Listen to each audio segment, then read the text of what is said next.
हाय friends, मैं Meena Pandey. Welcome back to my channel serve with love. तो friends, आज मैं फिर से आ गई एक नई रेसिपी लेके, बेसन की सब्जी। ये बेसन की सब्जी बिल्कुल न्यू रेसिपी है फ्रेंड्स। एक बार ज़रूर मेरे तरीके से बनाइएगा, सबको बहुत ही पसंद आएगा। तो आइए देख लेते हैं कैसे बनाया है। उसके लिए मैंने हाफ कप बेसन ले लिया है। इसी में 2 पिंच के करीब नमक डाल देती हूँ। 1/4 टीस्पून अजवाइन डाल रही हूँ। 1/4 टीस्पून हल्दी पाउडर डालूंगी। 1/4 टीस्पून हींग डाल रही हूँ। 1 टीस्पून ऑयल डाल रही हूँ। इन सब चीज़ों को अच्छे तरीके से हमें मिक्स कर लेना है। ये देखिए, सभी कुछ मैंने इसमें मिक्स कर दिया है। अब फ्रेंड्स, आप सभी लोगों को पता है कि बेसन पानी कम सोखता है। जैसे आटे वगैरह में पानी डालें तो वो ज़्यादा ले लेता है, मगर बेसन में अगर ज़्यादा पानी डाल देंगे तो गीला हो जाएगा। लेकिन हमें गीला नहीं चाहिए, इसका हमें डो बना के तैयार करना। जैसे हम रोटी पराठा के लिए डो तैयार करते हैं ना, बस उसी तरीके से एक एक चम्मच पानी डाल के इसका मैं आटा तैयार कर लेती हूँ। तो बस इसी तरीके से थोड़ा थोड़ा पानी डाल के आटा इसका मैं तैयार कर लेती हूँ। ये देखिए, आटा तो हमारा इस तरीके से तैयार हो गया। लेकिन जैसा कि ये बेसन है तो बेसन ऐसे चिपकता है, देख रहे हैं ना, ये चिपक रहा है। थोड़ा सा तेल डाल लिया है, 2-3-4 बूंद तेल इसमें डालूंगी तो ये तेल लगाने से छूट जाएगा। तो बस इसी तरीके से हमें इकट्ठा कर लेना है। ये देखिए, ये इस तरीके से डो फॉर्म में आ जाएगा। इस तरीके से ये डो मैंने इकट्ठा कर लिया है। तो फ्रेंड्स, हाथ मैंने क्लीन कर लिया है। इसी तरीके से इसको कवर करके 10 मिनट के लिए छोड़ देती हूँ। तब तक इसके लिए मैं ग्रेवी जो बना के तैयार करूँगी ना, उसको तैयार कर लेती हूँ। इसमें मैं 1 टेबल स्पून ऑयल डाल रही हूँ। ऑयल हमारा गर्म हो चुका है। हाफ टी स्पून जीरा डाल रही हूँ। जीरा को चिटकने देती हूँ। 3-4 पीस मैंने लहसुन ले लिया है, लहसुन ऐसे डाल देती हूँ। 2 मैंने प्याज काट लिए, ऐसे मोटे मोटे से चॉप कर लिए, इसको भी डाल देती हूँ। थोड़े से अदरक काट लिए, इसको भी डाल देते हैं। 8-10 मैंने करी पत्ता ले लिया है, इसको डाल देती हूँ। ये ऑप्शनल है फ्रेंड्स, अगर आपके पास है तो डालिएगा, नहीं है तो कोई बात नहीं। करी पत्ता बहुत हेल्दी होता है और करी पत्ता खाना भी चाहिए। बाल पे बहुत अच्छा असर पड़ता है, आँखों पे बहुत अच्छा असर पड़ता है। तो मतलब कि टोटल मिला के समझिए, करी पत्ता खाना चाहिए। इधर मैंने 2 लाल मिर्ची ले लिया है, इसको ऐसे 2 पीस में कर दिया है। इसको डाल देती हूँ, साथ में ये भी पक जाएगा। 1 टेबल स्पून मैंने धनिया सीड लिया है, ये धनिया ऐसे डाल देती हूँ। 4-5 पीस काजू भी ले लिया है, इसको भी डाल देते हैं। और अभी हमें इसको चला लेना है। तो फ्रेंड्स, आप लोग समझ ही गए होंगे कि इसका जो है लिक्विड मसाला बना के तैयार करूँगी। ये सबसे बड़ा सवाल होता है कि रोज़ रोज़ क्या बनाएं या डिफरेंट चीज़ क्या बनाएं। तो इस तरीके की सब्ज़ी बनाएंगे ना, तो अगर आपके घर में सब्ज़ी नहीं है तो भी बना सकते हैं। ऐसे डिफरेंट खाना हो तो उस चीज़ के लिए भी इसको बना सकते हैं, सबको बहुत ही पसंद आएगा। तो फ्रेंड्स, देख रहे हैं ना, ये प्याज हमारा जो है हल्का हल्का ब्राउनिश में आ गया है। बस यही इतना हमें पकाना है।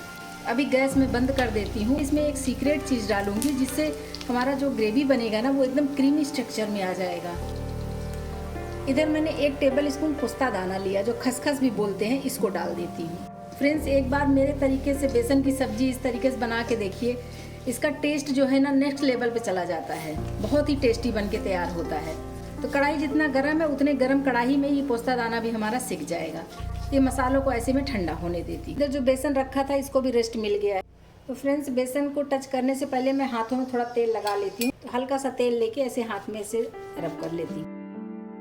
इसको 2 टुकड़े में कर लेती हूँ। तो क्या करना है, ऐसे हमें लंबा लंबा सा, ये देखिए जैसे गट्टा बनता है ना, उसी तरीके से ऐसे लंबा लंबा बना के रख लेना है पहले। ये देखिए, 2 पीस ऐसे लंबे लंबे से मैंने बना लिए। इसी तरीके से सारे बना लेती हूँ। अब आपको देख के लग रहा होगा कि ये तो छोटे छोटे गट्टे बन रहे हैं, लेकिन गट्टा नहीं है फ्रेंड्स। इसको छोटा सा पोर्शन ये देखिए तोड़ लिया है। अभी इसको ना ऐसे दोनों फिंगर्स के, दोनों उंगलियों के बीच में ऐसे करके हमें ऐसे गोली बना देना है। ये देखिए, बस इसी तरीके का ये हमें गोली बना के रखना है। ऐसे गोल गोल से जैसे गोली होता है ना, या बूंदी कह लीजिए बड़ा वाला, इसी तरीके का हमें ये बना के रख लेना है। बिल्कुल नई रेसिपी है फ्रेंड्स, एक बार बनाएंगे ना, सबको बहुत ही पसंद आएगा। जब बेसन हाथ में चिपकने लगे तो फिर से एक बार तेल लगा लें। देखिए, दोबारा से मैंने हाथ में तेल लगा लिया, फिर से यही गोली बनाना शुरू कर दिया है। बेसन की सब्जी है तो बेसन तो हमेशा घर में मौजूद ही रहता है। अगर कोई सब्जी नहीं भी है ना, तो भी इस तरीके की सब्जी आप बना के खिला सकते हो अपने फैमिली वालों को। बनाते ही खत्म हो जाएगा फ्रेंड्स, एक बार बना के तो देखिए। बस ऐसे गोलियां बनाते जाना है, बस कुछ भी नहीं करना है। अगर आपको ज़्यादा कुछ काम हो तो घर के किसी भी मेंबर को दे देंगे ना, तो ऐसे छोटी छोटी सी गोलियां वो बना देगा। बच्चों को भी बनाने में बहुत मज़ा आएगा। तो ये देखिए फ्रेंड्स, देखते देखते मैंने सारी गोलियां ऐसे बना ली हैं। इधर जो मैंने मसाले बना लिए हैं ना, ये ठंडा हो चुका है। तो फ्रेंड्स, ये ऐसे तो पीसेगा नहीं क्योंकि सूखा सूखा सा है। तो इसी में 1 टेबल स्पून पानी डाल रही हूँ। इसको ग्राइंड कर लेती हूँ। ये देखिए, ये स्मूथ सा पेस्ट बन के तैयार हो गया है और देख रहे हैं कितना प्यारा कलर भी आ गया है। बिना टमाटर के ये कलर आया है। मैंने लाल मिर्ची डाला था ना, उसी की वजह से ये कलर आ गया है। इसी में 1 टीस्पून ऑयल डाल रही हूँ। ज़्यादा तेल की ज़रूरत नहीं है। तेल को पूरे कढ़ाई में ऐसे मैं फैला दे रही हूँ। ये स्टेप करना बहुत ज़रूरी है फ्रेंड्स, नहीं तो इसमें जब मैं जो गोलियाँ बनाई हूँ उसको मुझे इसमें थोड़ा सा रोस्ट करना है, तो जब उसको मैं रोस्ट करूँगी ना तो कढ़ाई में चिपकेगा, इसलिए ये तेल वाला स्टेप बहुत ज़रूरी है। तो फ्रेंड्स, जो मैंने गोलियां बना ली ना, इसको हमें इसी में फ्राई करना है। तो तेल बहुत थोड़ा सा ही लगता है, बहुत ज़्यादा कि तेल की ज़रूरत नहीं है। इसी में डाल के हमें इसको अभी के लिए ऐसे छोड़ देना है। और ये बहुत आराम से प्लेट से उठता जा रहा है, मतलब कि एक एक गोलियां ऐसे मैं डाल रही हूँ ना, तो एक एक गोलियां ऐसे। तो इसको हमें, क्योंकि ये बेसन अभी कच्चा है, बेसन को ना ही स्टीम किया है ना ही रोस्ट किया है, तो इस तरीके से ये वाला स्टेप करना बहुत ज़रूरी है ताकि बेसन अच्छे तरीके से भुन जाए। ये देखिए, इसको हल्का से घुमा दे रही हूँ। देख रहे हैं ना, एक एक गोलियाँ अलग अलग है, बिल्कुल भी सटेगी नहीं। तो इसको हमें ऐसे चलाते हुए, गैस को मीडियम टू स्लो पे किया है, ऐसे चलाते हुए हमें ये रोस्ट कर लेना है। तो ये जो बॉल्स बने हैं एकदम सॉफ्ट सा है ना, तो ये पक भी जाएगा और ये थोड़ा सा हार्ड भी हो जाएगा। तो तब तक हमें इसको ऐसे रोस्ट कर लेना है। और देखिए, कलर भी चेंज होना शुरू हो गया है इनका। बस इसी तरीके से इसको मुझे 5 से 7 मिनट ऐसे रोस्ट करना है स्लो गैस पे। स्लो टू मीडियम रखी हूँ गैस। तो जैसे भी आपको गैस रखना हो आप थोड़ा सा देख लीजिएगा, अपने हिसाब से सेट कर लीजिएगा गैस को। और देखिए, लाइट कलर में हो गया ना, मतलब कि पकना स्टार्ट हो गया है। ये प्रोसेस करने में ज़्यादा ऑयल की भी ज़रूरत नहीं होती। 1 टीस्पून मैंने ऑयल डाला था, वो सारा ऑयल अभी इसी में है। और गोलियां हमारी पक भी जाएंगी और तेल इसमें बचा ही रह जाएगा। और देखिए, गोलियां जो है ना फूल भी गई हैं, जितनी बड़ी मैंने बनाई थी उससे ज़्यादा हो गई हैं। जैसा कि देख रहे हैं ना, सारी गोलियां हमारी अच्छे तरीके से गोल्डन कलर में आ गई हैं। तो बस अभी इसको मैं निकाल लेती हूँ। इसी ऑयल में मैं 1 टीस्पून ऑयल और डाल दे रही हूँ। 1/4 टीस्पून जीरा डाल देती हूँ। और इधर जो मसाले मैंने तैयार कर लिए हैं ना मिक्सी जार में, उसको डाल देते हैं। मिक्सी जार में 2 टेबलस्पून पानी डाल के मसाले मैंने धो के इसको भी ले लिया है। मिक्स कर लेती हूँ। क्योंकि मसाले हमारे अच्छे तरीके से पके हुए थे तो उसका टेंशन नहीं है, लेकिन इसको नीचे ना लगे फ्रेंड्स, क्योंकि इसमें मैंने काजू भी डाला है ना, तो नीचे नहीं लगना चाहिए। तो इसको हमें चलाते हुए गाढ़ा कर लेना है।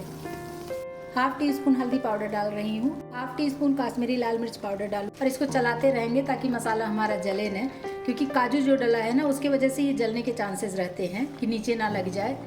तो गैस को स्लो कर देती हूँ और स्लो गैस पे इसको हमें पका लेना है। एक बार मेरे तरीके से ये बेसन की सब्ज़ी बना के देखिए, बहुत ही टेस्टी बनेगी। सबको बहुत ही पसंद आएगा, बड़े हों चाहे बच्चे, मांग मांग के खाएंगे। हर दूसरे दिन बनाने की फरमाइश आएगी कि यही बना के खाना है। देखिए, मसाले हमारे पहले से पके हैं और फिर भी मैंने पका लिया है काफ़ी हद तक मसालों को। गैस को स्लो ही रखा है। 1 टेबलस्पून इसमें दही डाल रहे हैं। फ्रेंड्स, जैसे कि मैंने इसमें टमाटर का भी यूज़ नहीं किया है तो इसलिए दही डालना ज़रूरी है। तो दही डाल के भी मैं मिक्स कर लेती हूँ। और गैस मैंने स्लो पे ही रखा है। और दही जो था वो मेरा फ्रिज का दही था, तो फ्रिज में दही ठंडी होती है, तो इसलिए हमें टेम्परेचर डाउन करने की ज़रूरत नहीं पड़ी मसालों की। अगर फ्रिज से बाहर दही रखा हुआ है तो आप डायरेक्ट मत डालिएगा, क्योंकि तो दही फट जाएगी, तो मसाले जो है ना छितरे छितरे से दिखेंगे। लेकिन देखिए, मसाला कितना शानदार बन के तैयार हुआ है। छोटी छोटी चीज़ों का ध्यान देंगे ना तो कोई भी सब्जी बनाइए, कोई भी रेसिपी बनाइए, बहुत ही शानदार बन के तैयार होगी। ये लीजिए, कवर कर दिया है। स्लो गैस पे 2 से 3 मिनट पकने दूंगी तो नीचे जलेगा भी नहीं। जो दही डाला है उसका भी मॉइस्चर है और ये हमारा अच्छे तरीके से मसाला पक जाएगा। तो फ्रेंड्स, आइए एक बार मसाला चेक कर लेती हूँ कि मसाले हमारे अच्छे तरीके से पक चुके हैं। और जो दही डाला है ना उसका फैट छूट गया है, मतलब कि उसने अपना फैट भी छोड़ दिया है। और मसाले में से बहुत ही अच्छी खुशबू आ रही है, बहुत अच्छे तरीके से भुन चुका है। अगर आपको सूखी सब्जी बनानी है तो बस इसी में वो गोलियां डाल के और इसको स्टीम कर लीजिए, मतलब कि थोड़ी देर पका लीजिए, आपकी सब्जी बन के तैयार हो गई है। लेकिन मैं इसको ग्रेवी वाली सब्जी बना रही हूँ। मैंने 1 कप पानी ले लिया है, उसी मिक्सी जार में डाल दिया है, क्योंकि मिक्सी जार में हल्का सा मसाले लगे रहते हैं ना। इसको चला देती हूँ ताकि मसाले में गुठली ना बने, ये अच्छे तरीके से मिक्स हो जाए। ग्रेवी के अकॉर्डिंग नमक डाल देती हूँ, ऐसे कवर कर देती हूँ और ग्रेवी में एक उबाल आने देती हूँ। तो फ्रेंड्स, ग्रेवी में उबाल आ गया, चेक कर लेते हैं। तो देख रहे हैं ग्रेवी में उबाल आ चुका है। जो भी पानी ऊपर से डाला था वो पानी भी पक चुका है। जो मैंने गोलियां बना के रख ली हैं ना, वो सारी गोलियां मैं इसी में डाल देती हूँ। एक बार इसको फिर से चला देती हूँ। जो मैंने गोलियां डाली हैं बना के फ्राई करके ना, ये अभी फूल जाएगा। तो जो ये लिक्विड आपको दिख रहा होगा ना, ये लिक्विड और कम हो जाएगा। लेकिन इसमें जो मसाले पीस के डाले हैं ना फ्रेंड्स, और जो पुस्ता दाना काजू डाला है, उसके वजह से बहुत ही शानदार ये टेस्टी सी सब्जी बन के तैयार होगी। देखिए, गोलियां डालने के बाद भी उबाल आ गया है। थोड़ा सा कसूरी मेथी ले लिया है, हाथों में से रब करके इसको डाल देती हूँ। इससे बहुत अच्छा टेस्ट आ जाएगा। इस तरीके की सब्ज़ी आप चाहे चावल पुलाव के साथ खाइए या रोटी पराठा नान के साथ खाइए, कुलचे के साथ खाइए, बहुत ही टेस्टी बना है। इसको ऐसे कवर कर देती हूँ, गैस को स्लो कर देती हूँ। स्लो गैस पर रख के इसको 5 से 7 मिनट में पकने देती हूँ। तो जो बॉल्स डाले उसके अंदर तक जूस एकदम घुस जाएगा, ग्रेवी। फ्रेंड्स आइए एक बार सब्ज़ी चेक कर लेती हूँ। देख रहे हैं एकदम मसाले ऊपर ऊपर तक आ गए हैं, मतलब कि सब्ज़ी हमारी बहुत ही शानदार बन के तैयार हुई है। जो बॉल्स डाले थे ना फ्रेंड्स, वो देख रहे हैं ये बॉल्स ऐसे ऊपर आ गए हैं, मतलब कि बॉल्स भी हमारे फूल चुके हैं। ये देखिए कितने बड़े बड़े से हो गए हैं। तो बॉल्स भी हमारे अच्छे तरीके से फूल गए हैं और सब्ज़ी हमारी बन के तैयार हो गई है। बहुत ही टेस्टी लग रही है फ्रेंड्स। इसी पे हरा धनिया काट लिया, इसको डाल देती हूँ और गैस बंद कर देती हूँ। सब्ज़ी खाने के लिए सर्व कर देते हैं। इसी पे हरा धनिया डाल देती हूँ। बहुत ही टेस्टी लग रहा है फ्रेंड्स। अगर एक बार ये सब्जी बना लिया ना, सब लोग खा लिए, तो इसके सामने छोले राजमा खाना छोड़ देंगे, इतना टेस्टी बन के तैयार हुआ है। लीजिए फ्रेंड्स, मेरी ये बेसन की सब्जी बन के तैयार हो गई। बहुत ही टेस्टी बनी है, सबको बहुत ही पसंद आएगा। तो आप लोग भी बनाइए। अगर आपको मेरा तरीका पसंद आया हो तो लाइक और कमेंट्स करना बिल्कुल भी मत भूलना फ्रेंड्स। लास्ट तक मेरी वीडियो देखने के लिए थैंक यू।